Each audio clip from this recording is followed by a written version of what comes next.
My name is Amy Cubbage, and I'm Senior Advisor of Public Policy and Government Relations at Teachstone, and I'm really thrilled to be here with all of you, and honored, and also really honored to be up here with my colleague Sara Diamond from Teachstone, and Monica Prince from NAEYC, and Susan Hedges from NAEYC, and I'll let them each introduce themselves in just a moment, and I'll go ahead and go first.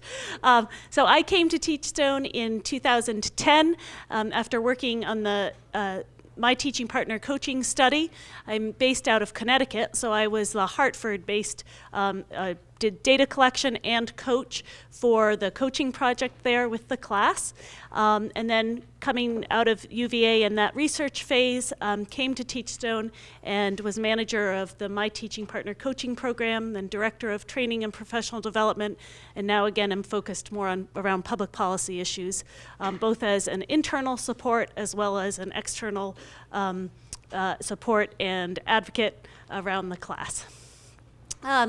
So I am deeply committed to the idea of collaboration and partnership. I think it is the only way we're going to truly make progress as a field, that we can really put down naysayers that want to put down early childhood education, if we can show collaboration, if we can show a united front. So I hold collaboration and partnership near and dear to my heart, and for me, a very natural fit is with NAEYC, as I was the little puppet workshop assistant for my mother, who was president and public policy chair of New England AEYC for years. And so I have it from my childhood, and then have been on affiliate boards for AEYC from Rhode Island to Puget Sound AEYC in Seattle, and now in Connecticut. So I'm thrilled to be collaborating with them. It's been a wonderful experience, and I'm going to pass it on to Sara, another Teachstoner. Don't take the mic. Oh, you don't need it. She's mic'd. Sorry, you can video edit that out. Thanks, Amy. So nice to see you all. I'll keep it short and sweet. My name is Sara. I live in Pennsylvania. I work at Teachstone, and I was a former employee for NAEYC, and that's how I became familiar with the accreditation system. So very pleased to be able to work on this project and to be able to share the outcomes of that work with all of you today. And hi everyone, I'm Monica Prince. I am the current Director of Program Support and Quality Improvement at NAEYC. I started in December. Before joining NAEYC, I was at Teaching Strategies. I still do some consulting, so training on creative curriculum as well as Teaching Strategies Gold. Don't need the mic. Hi, I'm Susan Hedges. I'm the Director of Program Quality Research at NAEYC in the Accreditation Department. I've been with NAEYC about 10 years since we started the reinvented accreditation program. Before that, I ran a child care center for 17 years. Before that, I got a PhD in psychology.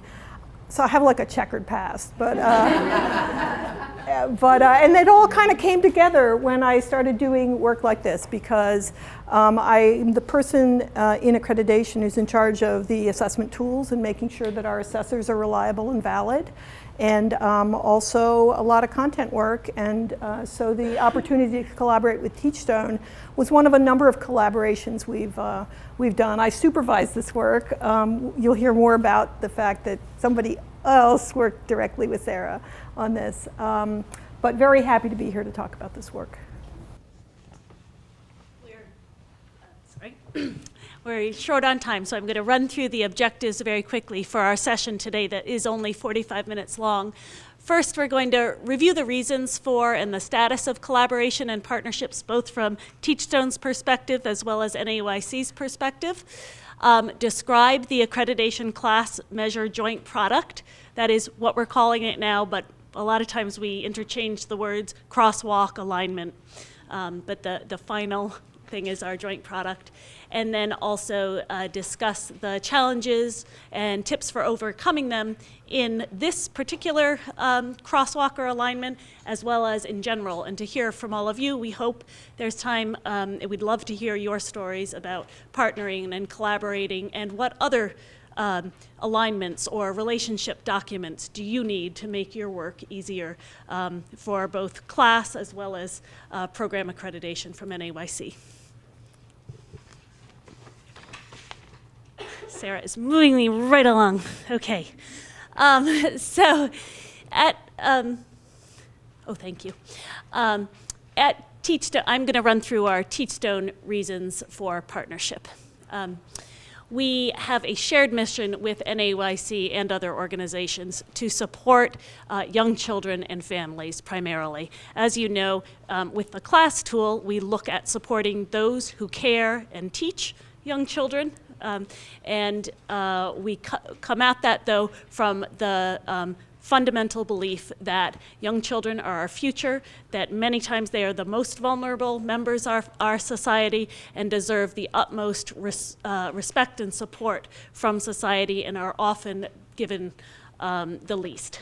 And so to partner with an organization like NAEYC that is a huge professional membership organization is a real honor for us and an important step in our public policy and collaborative work. The complementarity of the products, services, and expertise you will see as we go through the document itself, but I think those will just jump out at you. But it's amazing to us how much there was. I think Susan might touch on this, or Sara, but there's the dimension or indicator of scaffolding that we've talked about, specifically with quality of feedback being incredibly important, and we absolutely know that with the class, that we don't ever want to pull out one dimension, but quality of feedback is critically important. It's found in accreditation as well. Essential to support quality improvement efforts in the field. We know that. We also know that comic that I believe it was in Bridget Hamry's keynote, where the teacher was being bombarded by all kinds of tools and measurements and do this and do that, and you're going to be classed tomorrow, and then NAEYC is coming the next week. That we must find ways to support the field with all these tools and measurements and assessments. And then a shared commitment to streamlining program assessment and PD supports sort of is in a line with that as well. And making sure that we're never putting tools out there or assessments out there without the attendant supports and professional development and training around it. Thank you. So I'm just going to add I say ditto to all that we bring those reasons to. But just to give you a little bit of our perspective from what's been going on with NAEYC in the last few years, as QRSs have built out, proliferated, a number of states have come to us and asked us for explicit comparisons of our content to their quality statements in their QRS systems. And sometimes this is just for validation purposes. They see, they know us as a long-standing national set of quality practice standards that's widely used, and they want to compare their content to ours. And they'll say, okay, well, tell us what you have that we didn't cover, or tell us what we have that you didn't think of, that's in ours that's better than you. And that's fine. We were getting a lot of these, and we started to do these comparisons, but it's very hard when you're talking about very complex sets of content. So we kind of developed a crosswalk methodology that was new to us and started applying it across this so that we could help answer that question in a quantifiable way. Because the other reason that states come to us in the QRS is often they're looking to see how NAEYC can fit into their QRS system, whether NAEYC can be an accepted alternate path. And so they need to know, and they need to bring numbers to people to show that indeed there is a great deal of overlap in quality practices, and that people can feel comfortable seeing that there are different ways that you can come through quality improvement. And finally, that we knew, as Amy said, that the users, the end users, were becoming increasingly exasperated and just really needed to have some understanding of how all this fit together. And with class coming into the QRSs, it just was kind of a no-brainer, and we're very happy that we were able to do this.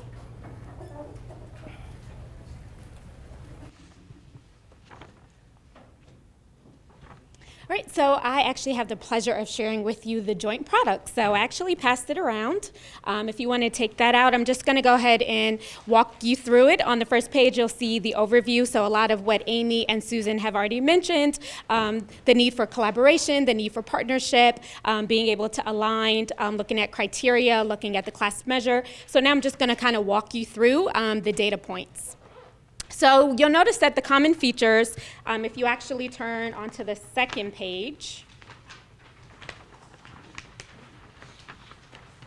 and so that's point 1, and it's basically both are driven by research about teacher-child interactions. We know that that's a very essential piece, effective teaching practices and child outcomes. Another one of the common features are the value indicators of quality directly and indirectly impacting positive child outcomes. We've also seen that it provides access to additional resources, and then when we move on to the next slide, I'll share with you a little bit more about those resources that class provides as well as NAEYC. Then you have it reflects an assessment of one point in time, so really understanding that you still need to be able to have quality measurements in place, and then conducted and monitored for fidelity. When you look at the distinct features, so that's on page 3 of the joint product, and so I'm just going to go through and compare them, so with the NAEYC, our accreditation criteria, and then the class assessment. So we'll see that the focus for NAEYC was comprehensive. And then with the class assessment, it is very specific, looking at their measures. And then in terms of the use, we have similar uses, right? Assess and improve entire program, and same thing with the class, assess and improve classroom practices. So with NAEYC, we're kind of looking at that entire overall program, as you guys already know, I'm quite sure. And with the class, it's really that measurement of actually the teacher-child interactions and the things that are happening in the classroom. The purpose is for early childhood professionals, funders, family, and children, and that's the same with the class assessment. And just a little more detail about the resources. So with NAEYC accreditation, and part of my role as a director of program support is to help develop more resources. To be able to, again, like Amy said, it's kind of that overbearing, oh gosh, what do I need for class? What do I need for NAEYC? What do I need for the state? What do I need for my quality rating? So there's just so much. And so to be able to align them, to be able to make sure that we have information for you all that's going to help streamline this process. So we are providing online and in-person staff support, professional development. Those of you that do work in an accredited center, you probably provide your annual reports to us every year, or you should be. Also giving critical incidents. We do have unannounced visits that are kind of randomly selected, so you may have an assessor go out or come to your program. And then family and staff feedback. When we look at the classroom assessment, observer training and support, also online and in-person staff support as part of their professional development. When we look at the methods for the NAEYC accreditation, sampling for the whole program, quality, right, so kind of going back to that entire program. And then with the class assessment, sampling depends on the goals, right, the very specific targeted goals.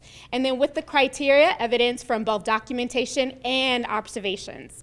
And then with the class assessment, it's only the evidence from the observations. So that's just a high-level overview of the joint product and how they are distinct. And we can also see that there are a lot of very similar features.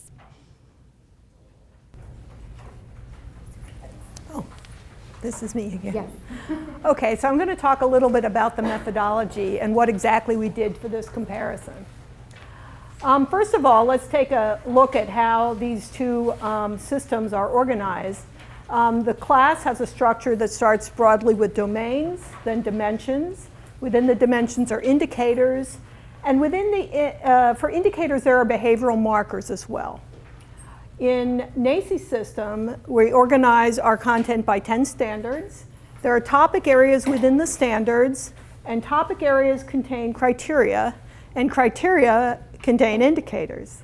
And then we write guidance, which actually informs more broadly about how to rate things and how to understand terms and stuff like that. And in some way it's similar to behavioral markers that are given.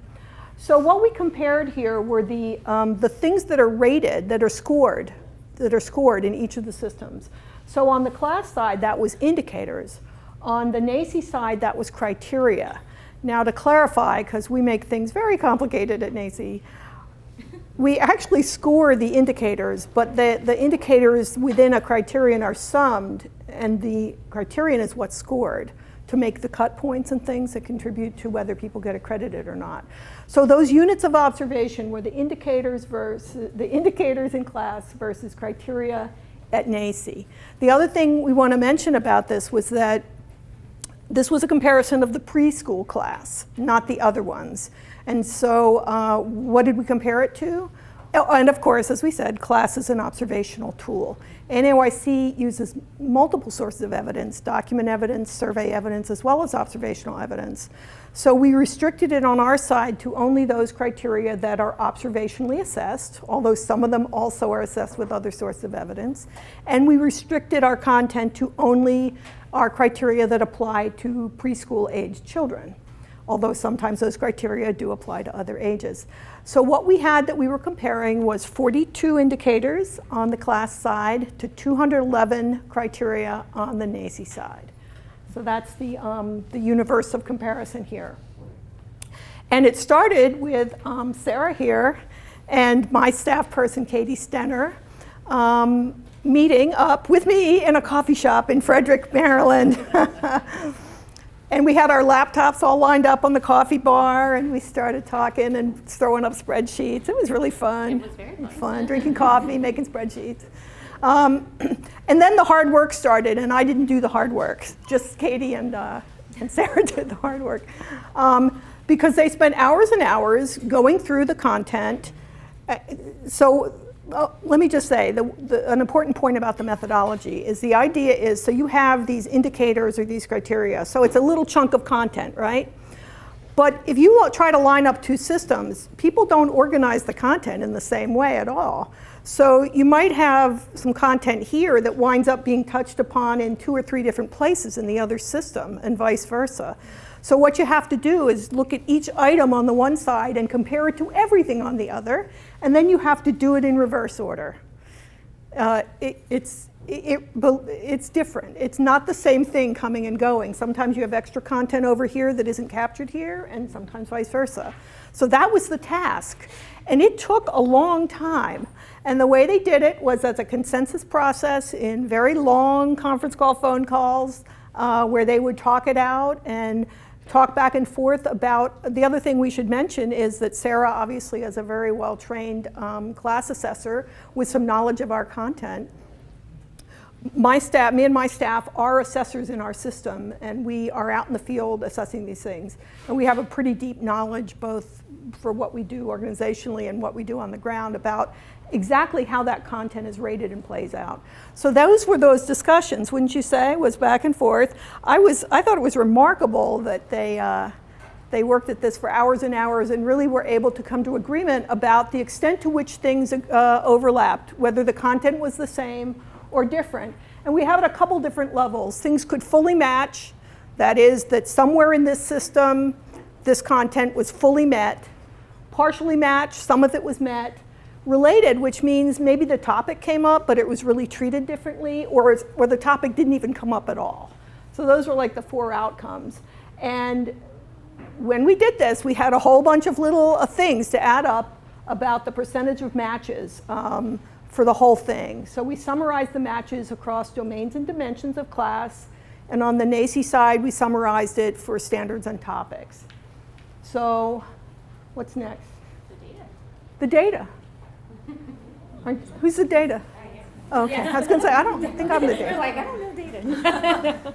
So if I could just add a little bit about that methodology. Those of you who understand class and have been to a class training, one of the things that we really talk about is not just what the words say, but what's the meaning of that, what's the intent within that dimension.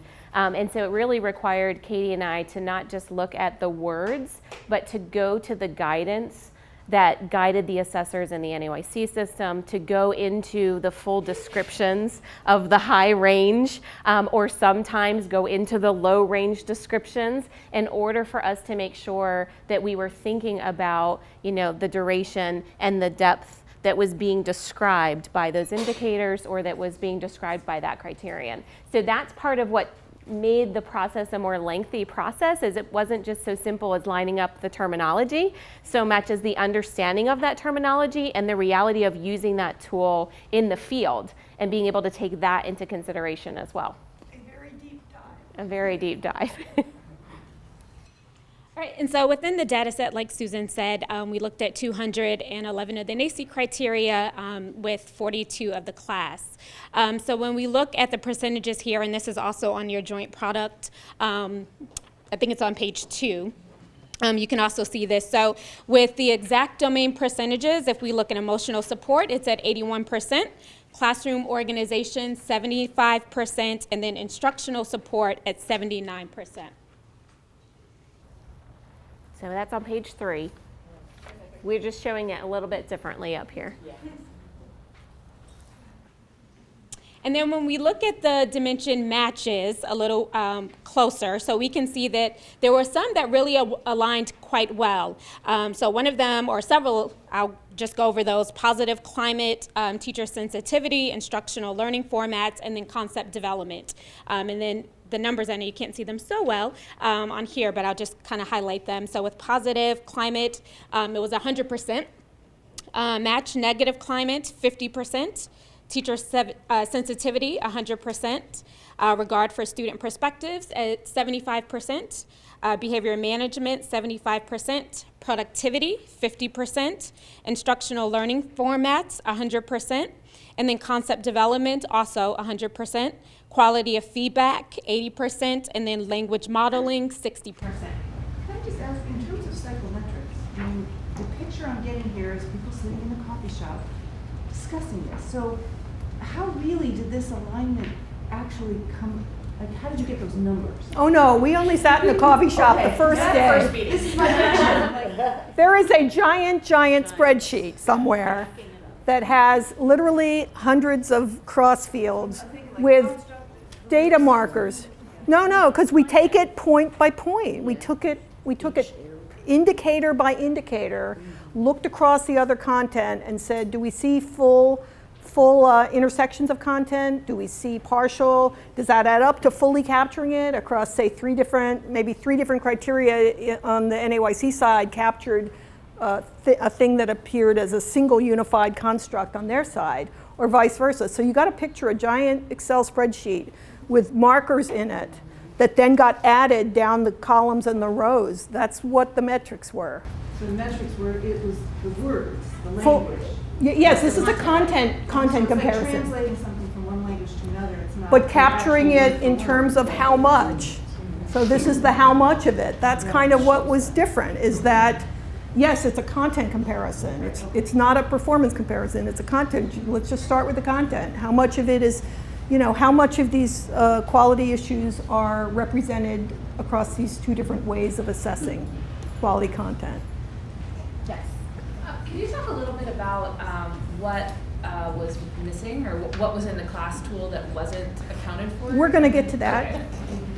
A couple slides ahead. Yeah, and I might just add that such a good question that you brought up. You weren't really saying where's the background on this, but we do have that. And coming to, as I come from the public policy perspective, what do we share with the field? What is most helpful to you? Do you need, more than this? Do you need, this is our first attempt. So do you need to know more behind these numbers, and as well as the methodology? So it's very helpful to us, and something we're very much looking at and discussing. So thank you for raising it. As well as the other age categories. As well as other age categories, definitely, yeah. So I know we took a quick poll to get a feel for observers, coaches, administrators, higher ed, researcher roles. So I think one of the reasons why that was helpful to me is to think about how many of you have that hat as a class observer or class trainer. So when you're looking at something like this data and you're seeing 100%, 50%, 75%, what we're thinking about are the indicators within that dimension. So in a dimension like quality of feedback, there's 5 different class indicators. And then the extent to which we're finding an intersection, a match, and alignment within the content across the 10 standards of the accreditation tool. And again, thinking only about the pre-K age level and the observable criteria within that. And so when you're seeing 100%, what we're saying is that all of the indicators within that class measure are covered, are aligned with content within the accreditation criteria standards. So, or standards and criteria, excuse me. So that's, you know, if you're kind of trying to picture what that means and what that looks like, think about how many indicators are within that class dimension. And that's what we're trying to represent here, is basically showing you how strong the relationships are between the tools. Although we know that they're used at times for different purposes and they help inform different types of work, they're also very closely aligned. And that was something that, you know, when we went into this project, we had some assumptions. So that day in the coffee shop, we were pretty sure we'd find some things in common. And that was true, that when we were able to really look deeply at both of these measures, we were able to see areas where they intersect very well, or there's strong relationships between them. You have some of these in your handout. What I did is just pulled out an example or two to show you, and I thought we'd look at one in each of the class domains.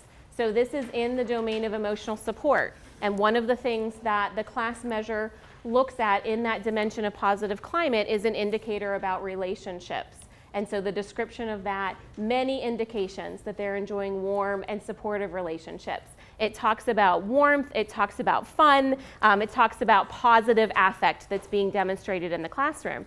So you can see how well that aligns with criterion 1B01, which is in the relationship standard, that also has some of that similar language, is looking for some of those same behaviors within that observable criteria as well.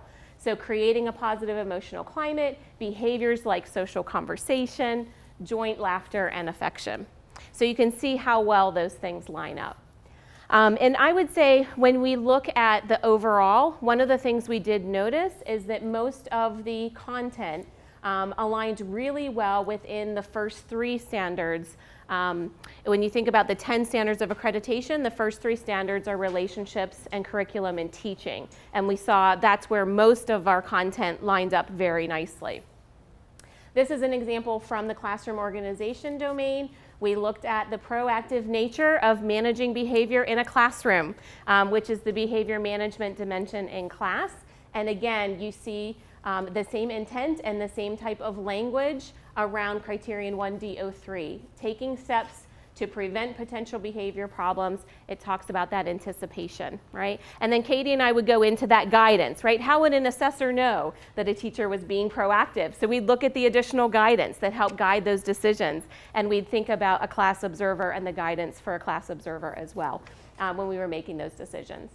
And then, as Amy talked about in the beginning, quality of feedback and thinking about scaffolding as an indicator within that dimension of the class tool, talking about scaffolding for students who are having a hard time understanding a concept, answering a question, or completing an activity. And it describes behaviors of teachers giving hints and assistance in response to children. In criterion 3G03, which is within the teaching standard, as children are learning and acquiring new skills, teachers use their knowledge of the child's abilities and adjust challenges as they gain competence and understanding. So again, we're seeing this idea of scaffolding very closely aligned within the 2 tools. So we were just going to mention some examples of non-alignment, and this comes mostly out of the difference in the scope and focus of these 2 instruments. NAEYC, as you know, is pretty comprehensive. We have 10 standards, as Sara said. The ones that are mostly observational, mostly relate to classroom practices, are standards 1, 2, and 3, which means there are criteria in other standards that really are not addressed by class because that's not their thing. So for the preparation indicator in the productivity dimension, the teacher is fully prepared for activities and lessons. This is something that we don't have in our standards. Repetition and extension indicator, teacher often repeats or extends the student's responses. We don't capture this. It was interesting to find the things that were not captured. So that's a non-alignment where there's something in class that is an observational thing that was not picked up in NAEYC's content. So the next one is the other direction, the stuff in standards of ours that are out of the scope of class. Standard 8, this is actually the description of the entire standard. The program establishes relationships with and uses the resource of the children's communities to support the achievement of program goals. Standard 8 has 18 criteria. That content is not addressed in the class. And Standard 10 is leadership and management. The program effectively implements policies, procedures, and systems to support stable staff and blah, blah, blah, blah, blah. 52 criteria, again, it's more about what goes on up in front. There are other instruments that assess that. The class that's not what they're doing. So these are examples of how things are not aligned. So key takeaways and brainstorming. I think we're doing okay on time. Not a lot of time for this, but one thing, when we think of our key takeaways from the Teachstone side, Susan just kind of said as an aside, did you say, you didn't quite say you don't care about that, but you said you don't touch upon that, right? No, you care about it. We care about it. We don't touch upon it. You do but, this other thing really super well. Thank you. but should we be, right? Should we be? Are we conveying to families and communities the importance of the class and of interactions and of what those teachers are spending a lot of time focusing on and their Head Start administrators are focusing on? NAEYC is doing a lot around that community engagement, family engagement. Incredible to, step back and say, tell us more about how you do that. Let's open the box and see what is NAEYC doing around that. We came at this with a focus, of course, on improving teacher practice. So it wasn't about family engagement and how do we draw families in and help them with understanding around quality education. But what could we be doing, and are there some additions to it? Around anti-bias education, right? Could there be something more to the class? It's something that comes up often that we discuss, and so it certainly has helped us hugely to look at those different aspects of the tools. Is there another slide, Sara, on key takeaways? Oh, thank you. Okay. Looking at common and distinct features, the significance of depth and extent. So we know that with the class, and all of you who are, many of you are in the observer role and knowledgeable on the class, know that we look at how often is this happening, right? Depth and frequency, you hear when we talk about the class.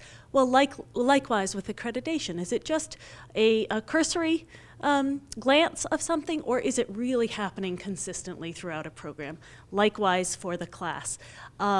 Driving reflection and innovation, that refers back to what I started with. It makes us reflect on what does our tool assess and how can we communicate about it better, and could it look at other aspects, or what could be added, or what is in here that maybe we're just not communicating about.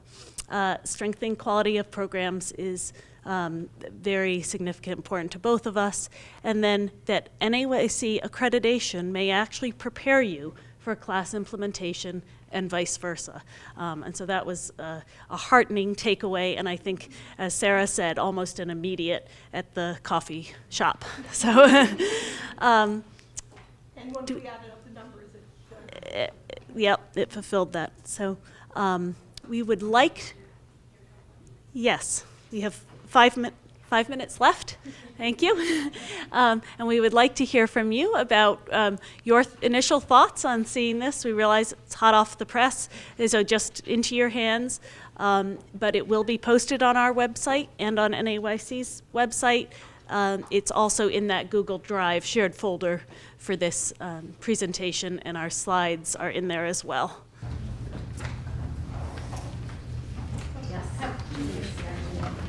We're actually going through the NAEYC process right now. So I'm learning a lot about this, but class we're very familiar with. So my first question is NAEYC possibly going to look at using the class tool for their observations? No, but the thing is, if you've been working, I guess the one thing we want to say, like if you've been working on accreditation and then you come into a system where you need to use the class, you should feel very confident that the things that are jointly assessed, you're going to be doing fine on, and vice versa. If you have been getting assessed by the class and then you wind up participating in NAEYC accreditation, you should know you've been working on quality. And quality is quality, it turns out. There's a huge amount of overlap. There's a different focus. There's this depth of focus that the class has in what they're doing that's very valuable. And of course, they have other tools and systems around it. There's this more broad evidence-based focus that NAEYC has that's very comprehensive. That's valuable in some other ways for some other purposes, but they cross over, and the work of one very, very much supports the work of the other. Then my second question, so then could your class scores also be used as evidence for meeting criteria? Wow. If they're lining up with like 1B01, you know, if you've got the evidence for class score for teacher scoring a 7 throughout, would that be enough evidence? Well, we come and watch ourselves. I mean, we come and we do an observation. What goes in the folder? Well, what goes in the folders tends to, it tends to be not, it tends to be exactly not the stuff that the class takes a deeper dive on. Because a lot of it's more environmentally based, actually, would be more related to your ECHRS. Your ECHRS scores probably could be counted more than your class scores. The class scores, because we're observing, and that is what we're going to be doing. So I'm trying to think how much, for instance, in the relationship standard where a lot of this content overlaps, we don't ask for as much portfolio evidence because you really do have to see it happening. It's really what's happening. And in the teaching practices standard, we may be asking for documentary evidence, but it may take the form of lesson plans or illustrations of kind of things that are stable over time. We still want to see those teaching practices in our own observation.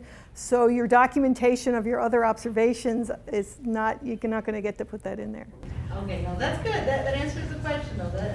I was wondering if these That was a very interesting question, and it really didn't stop me. And I want to think about it. Maybe this is not the final answer. I don't know. But I was just wondering how much, where you were pulling these from, because now these NAEYC numbers are embedded in my head so much right now. I'm like, oh, well, that kind of goes here. But like, if that's the one that you observe with, that makes sense because you're going to observe using your criterion versus the other. How deep may I ask, how deep have you gotten into the NAEYC criteria? We have our visit coming Oh. at the end of May, so I'm super excited. I think we're ready, but I'm still. So is this, I guess what I'm asking is this making sense to you? Yeah, actually it makes a lot of sense because at the same time I'm also just got infant and toddler certified. I've been pre-K certified, but my brain was going through it the same way you guys were. I was like, oh, and we just recently did class on our teachers for this NAEYC reason, and I'm actually Wednesday going to be using your protocol to observe the classroom again. So I wanted to use both tools to go in and observe the classroom before you guys come and observe them. Even though I'm confident they're great, I'm just OCD and I want to make sure it's going to line up. So we did class, we gave them feedback, then we're going to go in and we're going to do the NAEYC observation tool and then give them. Cool, that's great. And what I like about what you're saying is to your teachers, it's just being quality in their classrooms, right? It shouldn't matter to them if it's an NAEYC self-assessment or a class observation. It's what you do every day to have the best interactions with children in your classrooms and the best place for them to be. And so that's what I love about what you're saying. One of the things we hear a lot when we're doing class training, and probably NAEYC hears a lot, is how many tools we all have to use. And sometimes teachers have this, oh, now I have to do class and now I have to do NAEYC. And so helping them understand that, no, we're all just about doing quality. So there's different ways to measure that, but at the heart of it all is what's best for children. And different ways to understand it too. So I mean, the upside of being in two systems is not everybody understands things, I think, the same way in the same language. And if you're looking at this quality content that's being talked about from slightly different frames, it's going to capture some people and help them understand it better, you know. For some people this will resonate, for some that'll resonate. We're saying when you get down in the very deep dive, quality is quality on much of this stuff. So, but I think it is helpful as a communication issue too and a learning issue for everybody. So we recognize happy hour is, I think, upon us. So thank you all so much, and please do stay in touch with us. You'll see our contact information in the PowerPoint. We are actively developing alignments, crosswalks, and looking at how does the class relate to other tools. And so we welcome your feedback on the tools that you need. Thank you all. Have a good night.